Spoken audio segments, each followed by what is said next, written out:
মাত্র কয়েক বছরের মধ্যে একই পরিবারের ৩ সদস্যের অকাল মৃত্যু।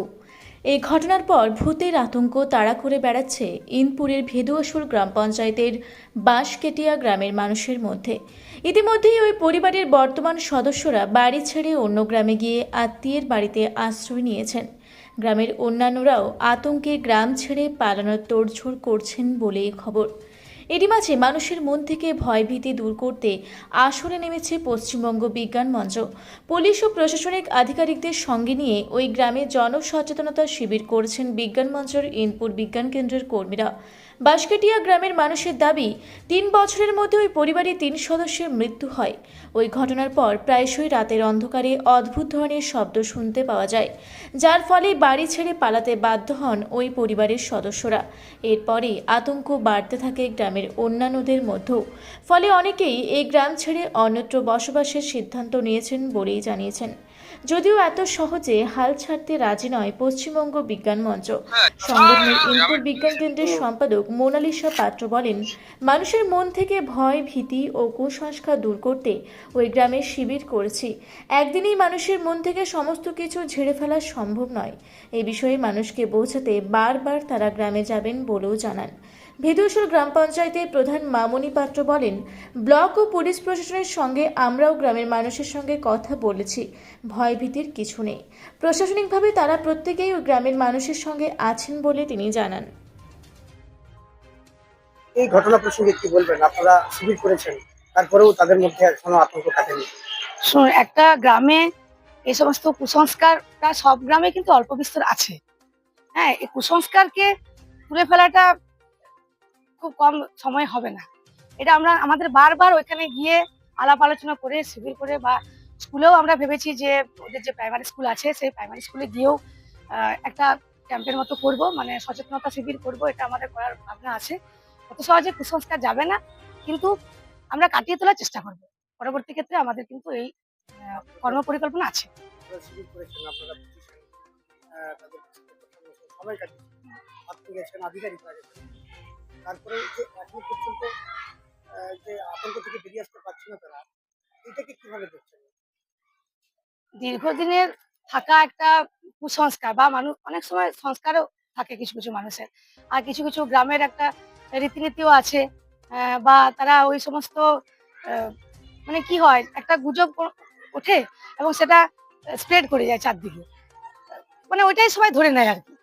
ভয়ভীতির থেকে সেটা আসে, সেটা সহজেই কিন্তু কাটবে না, আস্তে আস্তে কাটবে, সেটা আমরা আশাবাদী। আপনারা যাবেন গ্রামে? হ্যাঁ, আমরা আবার যাবো। আপনার নাম? মোনালিসা পাত্র, ইনপুর বিজ্ঞান মঞ্চ ইনপুর বিজ্ঞান কেন্দ্রের সম্পাদিকা। কি চিন্তা ভাবনা নিয়েছেন বা কি পদক্ষেপ নিচ্ছেন আপনারা? ব্যাপারটা আমাদের নজরের মধ্যে আছে। ইতিমধ্যে বিডিও স্যার, ওসি, তারপর গ্রাম পঞ্চায়েত থেকে ওদের সাথে কথা বলা হয়েছে, ওনাদেরকে বোঝানো হয়েছে যে ওটা কোনো ভয়ের ব্যাপার না। তাও ওরা এখন আতঙ্কে রয়েছে ওরা। আপনারা বোঝাচ্ছেন তার সাথে দেখেছেন তাদের সাথে হ্যাঁ, কি তাদের উদ্দেশ্যে কি বার্তা দেবেন বা এই পরিস্থিতি কিভাবে সামাল দেওয়ার চেষ্টা করছেন? আমরা আছি, সবাই আছি ওনাদের পাশে। আতঙ্কের এই যে আতঙ্কের পরিবেশ, এই পরিবেশ খুব সহজেই ক্লিয়ার হয়ে যাবে। হ্যাঁ হ্যাঁ। আপনার নাম? মামনি পাত্র। বলছি, গ্রামে এই পরিবেশ, আতঙ্কের পরিবেশ, এতে কতটা কি আতঙ্ক মধ্যে আছো বা কিভাবে এই ঘটনা ঘটলো? এই ঘটনা কিভাবে ঘটলো মানে কোনো বোঝা যায়নি তখনও। মানে কিভাবে এই ঘটনার সূত্রপাত হলো? এই পরিবারের কি একটা পরিবারের ৩ জন ব্যক্তি? হ্যাঁ, ৩ জন মারা যাওয়ার পর থেকে একটা ইয়ে হয়ে যায়, ভূত বলে মানে যায়। রাতের অন্ধকারে কি পাচ্ছেন? মানে রাত্রে অন্ধকারে অনেক কিছু সব আওয়াজ আসছে এই ঘর থেকে, কেউ ঢুকছে যেন, থালা বাসন করে দেওয়াল থাকলো আর কি। তোদের পাশে বাড়ি? হ্যাঁ, পাশের বাড়ি। কতটা আতঙ্কে? অনেকটা। এখন কতদিন হলো ঘটনা? ১০-১৫ দিন প্রায় হয়ে গেল। যে বাড়ির শেষ গিয়ে মারা গেছে, হ্যাঁ, তার কাজকর্ম সারার পর থেকে হ্যাঁ, পুরো গ্রামবাসী আতঙ্ক একবার। প্রোগ্রাম আছে কতগুলো বাড়ি আছে মোটামুটি? মোটামুটি ৬০-৭০টা হবে। এভাবে আতঙ্কে থাকছেন? আতঙ্ক কমেনি, আতঙ্ক সেরকমই চলছে। কি নাম তোমার? চিরঞ্জিত বাউরি। যে মাসে কি হয়েছে আপনাদের গ্রামে আতঙ্কের ওই পরিবেশ? আগে ওর কাকা মরেছে, ওর বাবা মরেছে, ওর ছেলে মরেছে। যে গ্রামে আতঙ্ক পরিবেশ তৈরি হয়েছে, হ্যাঁ, ওই পরিবারের সবাই সব বাড়ি ছাড়ি পালাইছে, বাড়ি কেউ নাই। কেন পালালো, কেন কেন বলছে কেন? বলছে যে এখানে থাকবে না, ভূত আছে। তো ভূত ভূত ভূত কোনো দেখতেও পাচ্ছি না, আর ভূত দেখছে না, ওরাই বলছে ভূত আছে। ওই একটা পরিবারের 3 জন মারা হ্যাঁ, গেছে, 3 জন মারা যেতে ওইরকম ওইটা ইয়া হয়েছে। ভূত আছে মনে করে হ্যাঁ, বাড়ি ছেড়ে জিনিস পড়ে যাচ্ছে, কি করবে বলো, ওরার তো সমাধান নেই। কতদিন ধরে পাচ্ছেন এটা? এটা সে হয় যখন থেকে মরেছে তখন থেকে।